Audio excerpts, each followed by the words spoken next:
Postoji mesto iznad Beograda, koje svi znamo, Avala. Ali malo ko zna da je to više od brda. To je simbol, to je čuvar i to je zver. Legenda kaže da ispod Avale ne leži samo zemlja, već uspavani duh jednog zmaja, i ne bilo kakvog, već srpskog zmaja, simbol moći, pravde i drevnog reda koji je nestao u tami istorije. Ali, šta ako ti kažem da ta legenda ima više istine nego što misliš? Red zmaja, istorija ili mit? U 15. veku, dok se Srbija borila da preživi nalete Osmanlija, Evropa je u isto vreme stvorila tajne viteške redove. Jedan od njih zvao se Red zmaja, osnovan u Ugarskoj. Ali neki istoričari veruju da je postojala srpska verzija ovog reda i da su ga činili najodaniji ratnici poslednjih Nemanjića i kasnije despota Stefana Lazarevića. Da, onaj isti Stefan koji je prema narodnim pesmama imao zmajevog konja i mač koji svetli u mraku. Mit?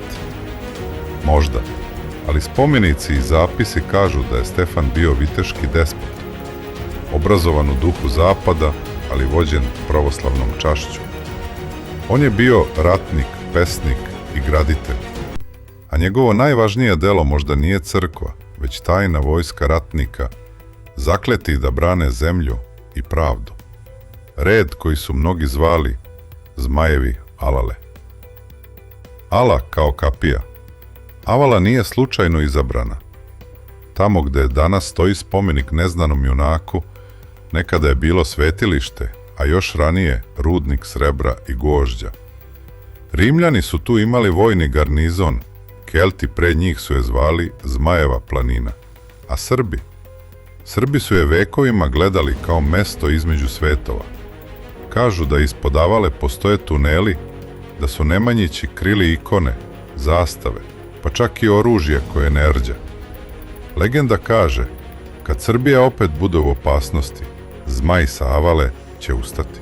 Odanost do smrti vitezovi tog reda nisu nosili plašteve ni sjajne oklope, nisu se hvalili, njihov zavet je bio ćutanje i krv. Branili su manastire, seljake i tajne puteve kroz šume. Nosili su tetovaže zmaja, skriveno ispod odeće, i borili se sa verom da čuvaju ne samo narod, već i nasleđe svetih predaka.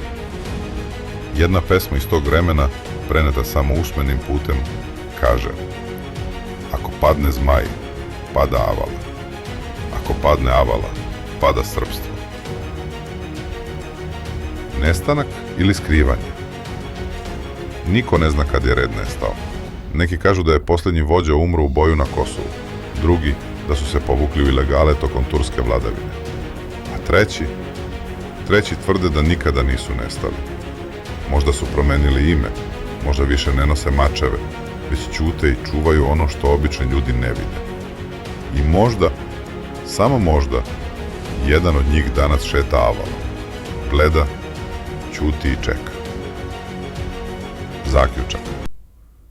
Istorija i mit u Srbiji često hodaju zajedno. A istina? Istina je negde između kosti i kamena, negde ispod Avale.